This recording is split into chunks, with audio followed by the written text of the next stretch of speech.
जय हिंद। स्वागत है आपका नॉलेज की नई दुनिया में। तो टाइम को ख़राब ना करके डायरेक्ट पॉइंट पे आते हैं। आपके सामने बोर्ड पे राष्ट्रपिता दिख रहा होगा लिखा हुआ। तो किसी भी व्यक्ति को उस राष्ट्र का पिता का दर्जा यूं ही नहीं मिल जाता। देश के लिए उसने बहुत कुछ किया होगा और देश को आगे बढ़ाने में बहुत योगदान दिया होगा, इसीलिए उनको राष्ट्रपिता का दर्जा दिया गया। तो शुरुआत करते हैं भारत से ही। तो भारत का राष्ट्रपिता की बात जब आती है तो आपका आंसर बनता है गांधी जी।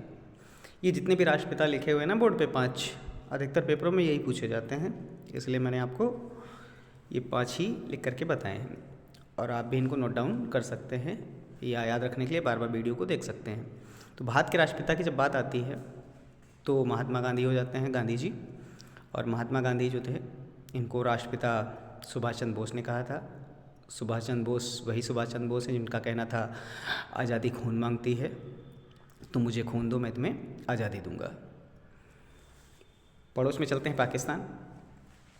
तो पाकिस्तान जो है ना, पाकिस्तान का राष्ट्रपिता कहा जाता है मोहम्मद अली जिन्ना को। ये मोहम्मद अली जिन्ना वही हैं जिनको कायदे आज़म कहा जाता है। और पाकिस्तान के बाद अपने पड़ोस में चलते हैं बांग्लादेश। जब भारत का विभाजन हुआ था तो पाकिस्तान 2 हिस्सों में बांट के बनाया गया था। एक तो पश्चिमी पाकिस्तान था और दूसरा पूर्वी पाकिस्तान था। और पूर्वी पाकिस्तान जो था 16 दिसंबर 1971 तक पूर्वी पाकिस्तान था। 16 दिसंबर 1971 के बाद में ये बांग्लादेश बन जाता है। और वहाँ के राष्ट्रपति जो बनते हैं वो शेख मुजीबुर रहमान होते हैं और इनको ही राष्ट्रपिता कहा जाता है बांग्लादेश का। एक पॉइंट और ध्यान रखेंगे, भारत का जो जनगण मन राष्ट्रगान है ना, वैसे ही बांग्लादेश का राष्ट्रगान है अमार सोनार बांग्ला। और इन दोनों राष्ट्रगान के लेखक हैं गुरुदेव रविन्द्रनाथ टैगोर जी।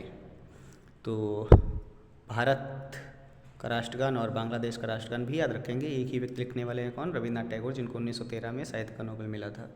प्रथम एशियाई व्यक्ति थे जिन्हें नोबेल पुरस्कार ये साहित्य का मिला था। चीन चलते हैं। एशिया का अजगर कहा जाता है इसको। विश्व में सबसे अधिक जनसंख्या वाला देश है। विश्व में सबसे अधिक गेहूँ चावल का उत्पादन करता है। और चीन का जो राष्ट्रपिता कहा जाता है वो sun yat-sen को कहा जाता है। वैसे सेन वंश का संस्थापक सामन सेन था, ध्यान रखेंगे। तो चीन का जो राष्ट्रपिता है वो sun yat-sen को कहा जाता है। चलते हैं अमेरिका। अमेरिका का राष्ट्रपिता कहा जाता है जॉर्ज वाशिंगटन को। इन्हीं के नाम पे राजधानी भी बसाई गई वाशिंगटन।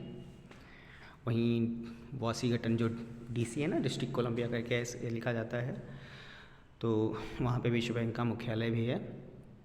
और अमेरिका का जो राष्ट्रपति रहता है ना वाइट हाउस में, वाइट हाउस भी कहाँ है? वाशिंगटन डीसी में ही है। तो इतने पॉइंटों को याद रखेंगे। भारत का राष्ट्रपिता गांधी जी, पाकिस्तान का मोहम्मद अली जिन्ना, बांग्लादेश का शेख मुजीबुर रहमान और चीन का राष्ट्रपिता sun yat-sen को कहते हैं। अमेरिका का राष्ट्रपिता की बात जब आएगी तो आपका आंसर बनेगा जॉर्ज वाशिंगटन। आपके लिए क्वेश्चन छोड़ना चाहूँगा, क्या आप बता सकते हैं कि अमेरिका कब आज़ाद हुआ था?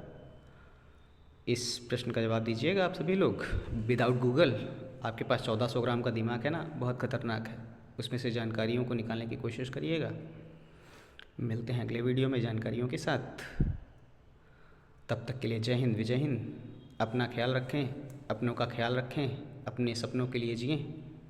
जय हिंद, विजय हिंद।